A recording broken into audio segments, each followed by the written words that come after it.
I just want to say, for anyone who's like scratching their head right now, just think about putting yourself in that situation. You know, you're off with the lads.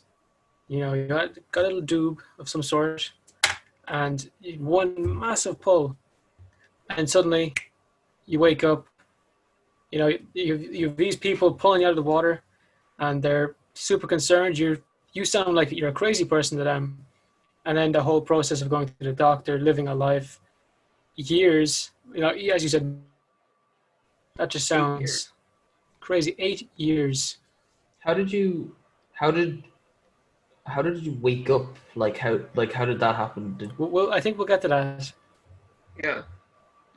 So while I'm looking up the Mormon Church and wondering at how I have all this knowledge about the Mormon Church, I look a little bit further, and I look into the, because most of the people that are talking about the secret handshakes and the magic underwear are people that have left the Mormon Church, and so they've got all this realistic but negative shit to say about it. And so for the first time in my life, I don't know anybody around me that's Mormon, so I have the courage, I think, to really look at some of those viewpoints for the first time, knowing that no one's going to look over my shoulder. If my logic is, if I really am Mormon and I'm looking where God has told me not to look on the internet, I'm not really doing it because I'm imagining this. And if I'm not imagining this, then I'm not really Mormon. So with that logic scale, it just allowed me to read everything about the Mormon Church. And I convinced myself that, if I ever had been involved with the Mormon Church, that it was probably a mistake. And I convinced myself that it was a cult. And so, I go on living my life in Tyler, Texas, playing an electric watermelon, hanging out with my friends, do a better job at my job. My boss gives me a raise because, he thinks that I've pushed beyond my brain damage, and I'm able to be more helpful around the farm. And so I just lived this very normal life for the last 4 years. And my last day in Tyler, I'm actually walking across the park with a bucket of Kentucky Fried Chicken under my arm. I can see my friends in the distance hanging around this picnic table talking, and I'm walking towards them. And for no reason, just I get that same feeling where my feet don't have, the molecules in my body don't have anything to do with the molecules on the ground. And I just find myself falling through the grass in this park. And there's the same short sensation of falling, and then that sensation of falling up, and I find myself on the floor in my friend's gun room, and I am having a full seizure. I'm just like, and my wife is behind me, holding onto my head and my arm, and the room is spinning around me, and then I feel it spin and then slow down, and then everything just sort of locks into place molecularly is the best way I can describe it. Yeah. And then suddenly the seizure stops. My friend, who has got a scared look on his face, is dialing the phone at this moment, dialing 911 for an ambulance to come. And my wife says, "Hang up. I think he's coming out of it." And I came out of it, and I just exploded crying. I just could not believe the fact that I was back.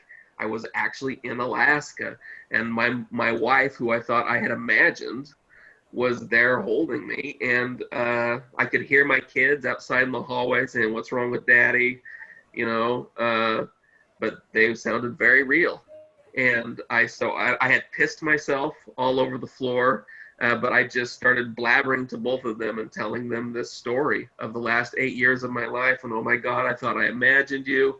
And I'm just talking a million miles an hour. And she's like, "Shut up, you're ruining Christmas. I can't believe you were down here doing drugs." And so my friend lends me a pair of sweatpants and lets me go into the guest bathroom and wash the piss off of me so that I can come up and eat Christmas dinner with the family. I And I'm doubt just you were very talking hungry. I felt like I hadn't eaten in 8 years. But so I just told her this whole story while I was showering the piss off of myself But I was still so out of it that I got out of the shower and was toweling off when I realized that I'd actually also shit myself a little, and so I shit their towel too, and so I'd like pissed on the floor and shit their towel and had a seizure and then woke up weepy, super weepy about how I loved everybody and I couldn't believe this, and then she gets me under control, gets me dressed into some borrowed clothes. I go upstairs and it's like a Christmas carol. You know, it's Christmas. My children, who I haven't seen in 8 years, are gathered like angels all around the dinner table, and I just start to cry as soon as I come in the room. And I'm walking around and petting their hair. And I'm not telling them the story at this point, but I'm like kissing them and making a fucking ass of myself. And You were still a little high at this point, were you? I don't think that I was high. I think I was just, because, it felt like I was within a few minutes that I was back with it, had all my faculties, but I was still just shocked by the fact that I was back and that all of this was real. And I guess I really do live in Alaska, and I guess I really am Mormon, and that threw me. The last thing I expected that I was going to be Mormon. When we left there, I told my wife, I said, hey, one of the things I figured out on this trip is that I don't want to be Mormon anymore. I want us to get out of the Mormon church. I don't want the kids to grow up Mormon. So I walked into that gun room, a Mormon preacher, and by the way, total elapsed time, they said, that I was having this trip. My friend and my ex-wife, their best estimate, 45 seconds. 45 seconds of having a seizure on the floor equated 8 years, every minute of 8 years, in an imaginary version of Tyler, Texas. But the crazy thing is, I walked in there as a Mormon preacher and walked out as an atheist.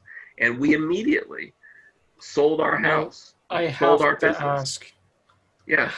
Okay, you went in there a Mormon, but after everything you experienced in that trip, how could you come out an atheist? You have to have thought something after that. Maybe Mormonism wasn't the right way to go about it. Maybe there was something different. Have you ever thought about that? Well, I have since come around to that way of thinking. But I have to say, the place that I was at when I came out of that gun room, the dark place that I had been in Tyler, Texas, feeling like I did not feel, at a certain point, I was confident that no just God would ever allow this to happen to me. And I felt completely ignored by God. And so while I was in Tyler, I convinced myself that there was... Yeah. Like Jesus got crucified. Yeah. It was a test of my faith, and I for sure failed. That's fair. I had a question. It's definitely up to your interpretation. Like, that is fucking crazy. Oh yeah, have you ever I've tried? talked to people with crazy experiences, but none like that. Have you ever gone back to Tyler? Like, Real Tyler? Yeah, real Tyler. Yeah, it's nothing like the way I remembered it. It's much bigger. There are no mountains around it. They don't grow apples. They've nothing. There nothing about my version of Tyler was anything similar to the real Tyler. So it was just, I think my brain just needed a blank space on the map where it could just put stuff up there without any objections from myself. And just Tyler was a town that I knew existed and had never been to. So I think that's why. Tyler, to be truthful, Tyler kind of looked like a different version of the little town that I grew up in. It was about that size. There were kind of mountains around it like that. The streets changed a little bit, but, that was essentially... Thomas, I think we need to forward this guy on to Lisa Scott. She's like a psychotherapist. Oh, yeah. She does a podcast as well. I think you would have an amazing conversation with her. I'm sure I would. Because you're reflecting on this place was similar to your childhood home and so on. So I think you have a great conversation with her. Cool dog, by the way. Yeah, thanks. Yeah, man. But though it wasn't real, though the experience, I've had every opinion about this, by the way. When I first came back, I thought that I had maybe slipped into a different dimension. I thought maybe, you know, the current version that I believe in now is I think that possibly all of this is imaginary, that all of this is an illusion around us. And I, you know, I'm sure I'll change my mind about that at some point. But the thing about it is no matter whether it was real or fake, it had the ability to change my life in such a way that nobody in my family in 7 generations has had the ability to escape from this little path that we were on. And, you know, I walked in there never doubting, you know, having absolute crystal clear faith that the Church of Jesus Christ of Latter-day Saints was the true church, and that there was a Mormon Jesus in heaven watching over me and, you know, making sure that I always wore my magic underwear and that I never masturbated. And that's how I had spent 40 years. But when 45 seconds on the gunroom floor, and I woke up having a completely different opinion. I wanted to get away from Alaska as quickly as I could. I kind of took a page out of the witness protection manual, kind of, and we sold our house, we sold our business, and we moved to Hawaii within a few months. We just left our phones at the airport, and we got new phones when we got to Alaska, and we didn't give any of the Mormons our addresses or our phone numbers, and we just tried to live a very secular and that was a bitch, because you're not prepared. In the first time you drink alcohol, and you got a bunch of teenage kids, and it was just a fucking mess. I mean, my wife and I started, you know, having threesomes. We bought a sailboat and started having threesomes. And neither of us have ever had sex with anybody but each other. And so we just making up for lost time right there on Waikiki Beach in Hawaii. And we would just go get tourist girls to fuck us on our sailboat. And 6 months of that, she left me for an Eskimo guy. And then I was in Hawaii alone. Took the kids and the money, and I basically had to live on the old sailboat that we were using as a threesome vessel, and just had to live. I lived on that sailboat for 10 years in Hawaii, and just sort of found myself, just sort of reformed myself. You know, I had been in business before, and I had made money, and that's what I thought the measure of a man is, you know, how much money can I make for my family? And yeah, a lot of men, especially towards your generation and further on, you know, a large cause of depression in those age groups is because they get injured, they can't work, or they retire. Like, they don't know what to do. If they're not providing money, or if they're not the bread makers, they could fall into depression, lose what they feel like their meaning is. Yeah. I had no idea what even made me happy. I had never dared to even ask myself a question like, what would I like to do for a living? What would give me pleasure? And I can't tell you how many years that took for me to answer that. It took losing everything, you know. I eventually found out that I liked making people laugh, and so I started doing stand-up comedy in a serious way. Which you still do to this day, right? I still do to this day. Yeah. How many years are you doing stand-up? 6, 7, something like that. So you're a veteran. Yeah. Yeah. And it's a tough slug, and there's no money involved in stand-up comedy. You know, it's poverty, millions of dollars is essentially what happens. So, you know, but that part of it doesn't bother me. The money part of my life, I think, was never for me. Why do you think that? Because most people would disagree. I think that I viewed myself as a human battery. I viewed myself as a life support system for my family, and that I wasn't allowed to have wants and make myself happy. I had to make sure everybody had enough money for college. Mm. And I stopped believing that way. I stopped thinking of myself for my family. Yeah. Yeah. This is a lot. We've never had this kind of conversation before. That's definitely a first. It's an incredible story. I mean, you know, when you said to us at the start, like, you've had a rough old spot of it, You weren't lying. Oh, no, it's been a fucking shitty life for sure. You know, I haven't told you a tenth of it. To a certain extent, even now, my life seems imaginary. It's gotten more imaginary as the years go by. You know, it seems ridiculous, the fact that I am a stand-up comedian, you know, and that part of it just seems like the kind of thing you would imagine if you were hit on the head. If it makes you feel any better, I'm pretty sure I'm real. So that makes you pretty sure you're real too. That's what everybody fucking says, dude. That's what everybody says. It's not the first time I heard this. Yeah.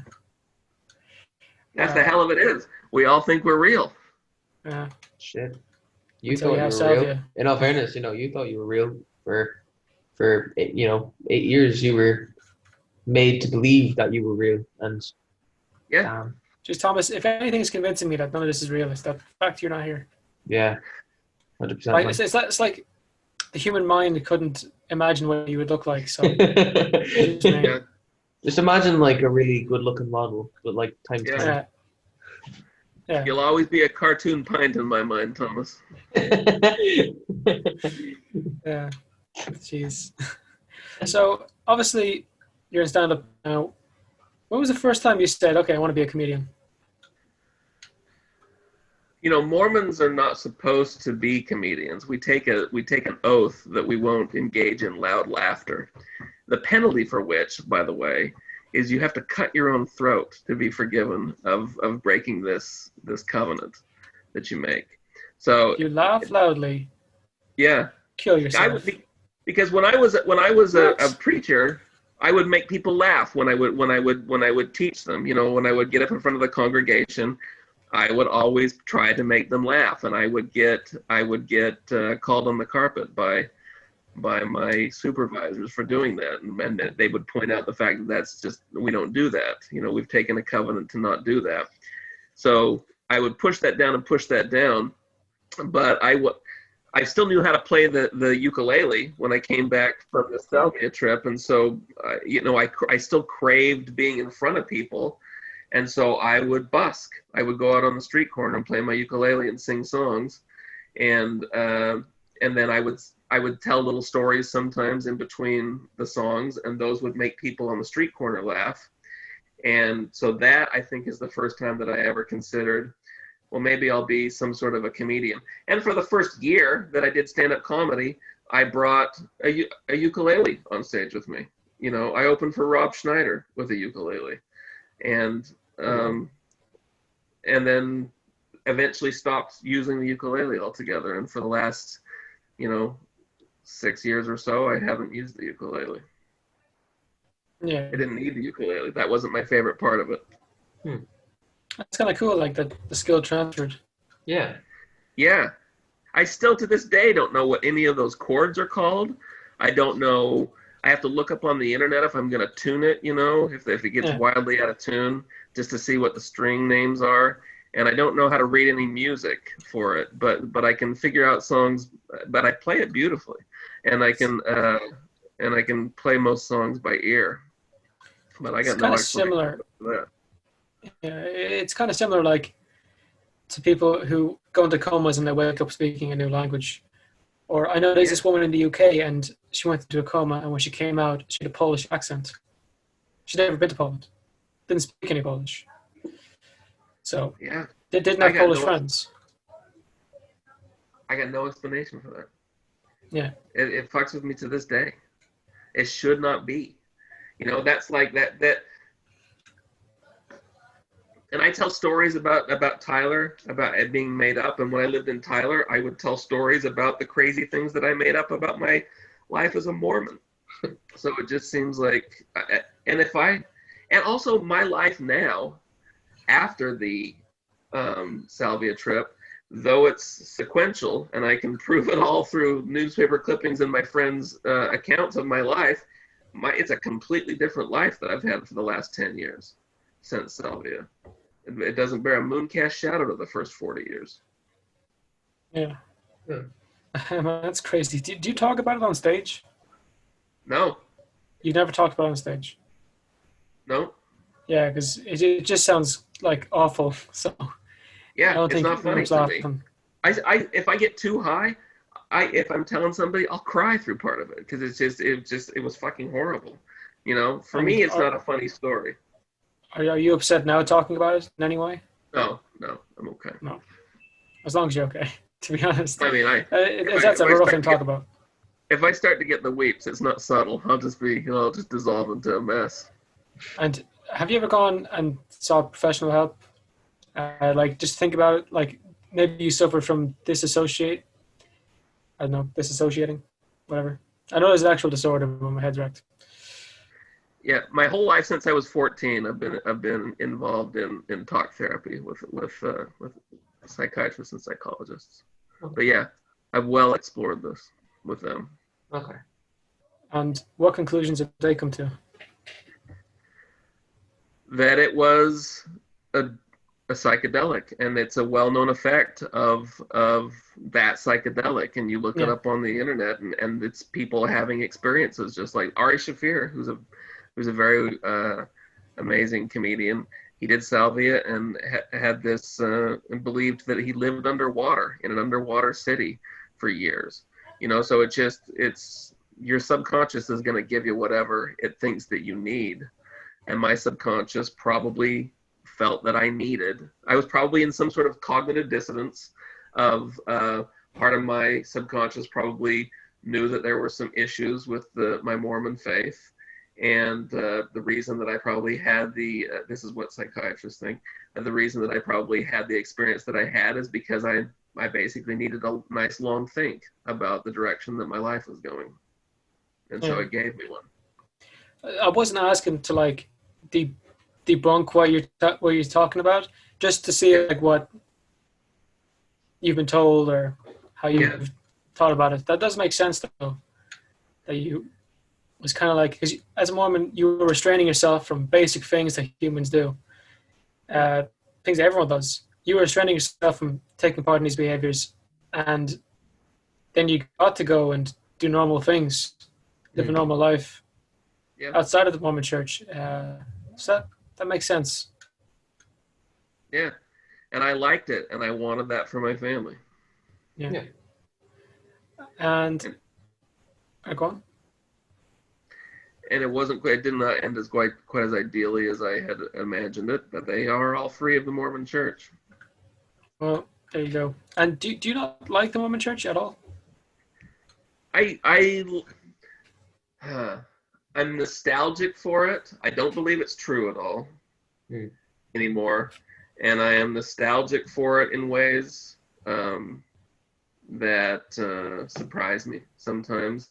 I'll visit my brother's home, and they'll have some, one of their many prayers of the day, and I'll participate in it.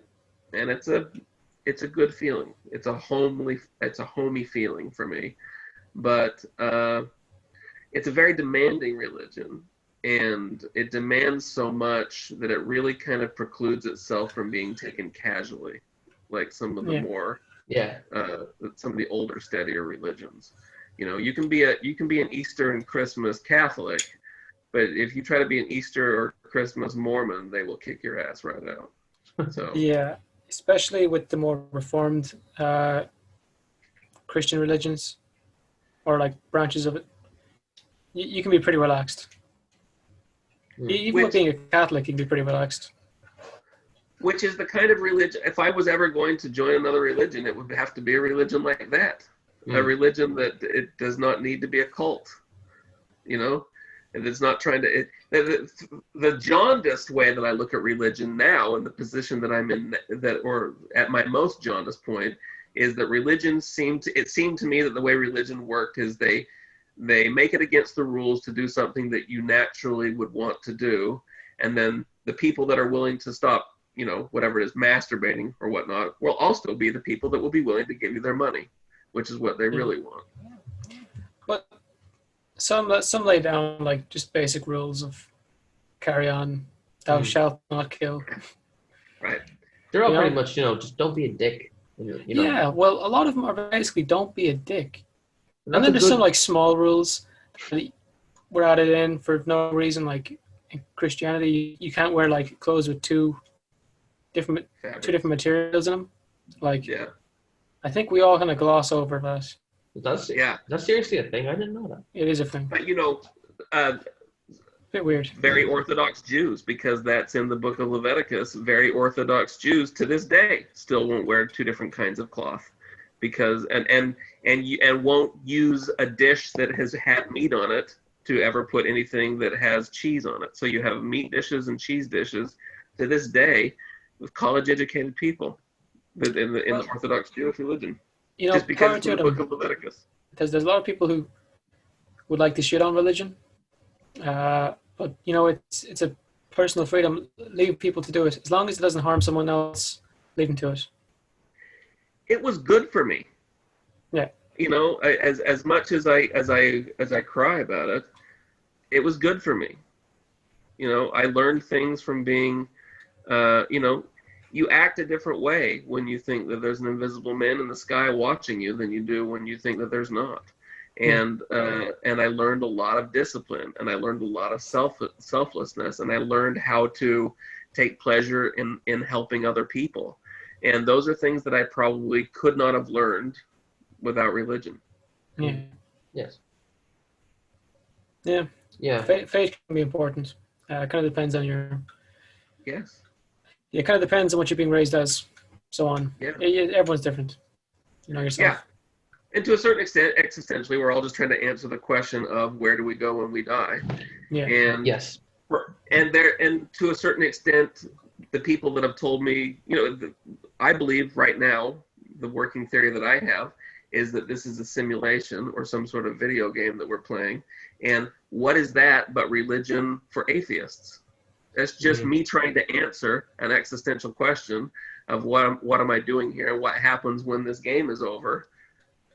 That's all that is. I have no information about that, but my brain wants to scurry away from the truth of being temporary or unimportant or something.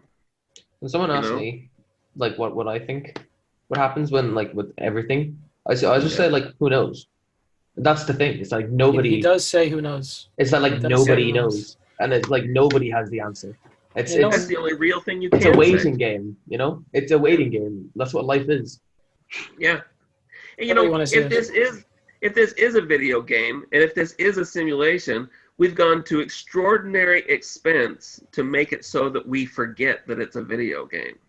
So, to a certain extent, me saying it's a simulation is akin to somebody standing up in a scary movie in a theater saying, "Don't worry, everybody, monsters aren't real. It's just a scary movie," you know. So in some ways, I'm being a buzzkill, maybe. I don't fucking know. Maybe. I guess the best thing that I've learned is I don't know. Yeah. Yeah. That's the beauty of it, really. That is the You beauty. take what you want away from it, you know? Believe what you want, do what you want. Ignorance is bliss. Exactly. But I hate that. you don't like that at all, no? I mean, when I was Mormon, I looked forward to the fact that at some point I was going to die, and a loving God was going to put his arm around me and tell me what it was all about. And now, Is that what happens in the Mormon faith? Yeah, essentially. Or you know at least that there's life after death, after you die, and you know it, and you have a life review. I think most Christians believe in a life review, or being able to see your sins or whatnot, or being judged for your life. And that point would be very instructive. And I looked forward to that day when I was Mormon. And it bugs the shit out of me that I'm never going to be debriefed, maybe. I don't know. I could very easily find my way back to religion. I don't know how, but I could have never predicted the zigs and zags my belief system has taken. So it would be foolish to try to predict that never is a long time. Yeah. Definitely is a long time. But on a more positive note, you get pleasure out of making people laugh. You're a stand-up comedian. Yeah. So let's talk a little bit about that on a lighter note. You know yourself. Yeah. So you're doing it seven years. You said you opened for someone ukulele before. It's very Schneider. Yeah. It's awesome. I've opened for a lot. I've opened for Dave Chappelle. I've opened for a lot of really good comics. It's awesome. The great thing about comedy is there's very few comedians in the world. 99% of the people on the planet, you know, they fear public speaking more than they fear death. But for that strange 1% that it actually appeals to us, and then whatever portion of that 1% is actually funny, you know, it boils down to where there's only a few hundred of us that are. Mm. You Let's know. talk a bit about like political correctness, because last night, I don't know if you saw it, that Bill Burr You've probably seen it. was on I've seen SNL, it. and it was funny as fuck, you know? The It was guy's a so genius funny. in comedy. It was so But like, funny. people were trying to cancel him over his jokes. Which was his point. He said he'd be cancelled for it because by the exact people he's talking about. Yeah. And to a certain extent, I mean, comedians have in some ways taken the place of philosophers and prophets in the Mormon, in the modern lexicon. You know, Yeah. so what he's saying is funny because in a lot of people's mind, it's that electrified third rail of our society where you're not allowed to say that. And he's pointing out a very funny thing, which is, you know, it's popular to kick the shit out of white men for all of the things that we have done, but how easily white women have just stepped over that rope and are, you know, shaking their finger at white men just as hard as anybody else. And I think his point is a just point. You were part of that history. Come over, sit beside me, and take your talking to. Yep. Yeah. I think that's great. And I think a lot of women needed to hear that.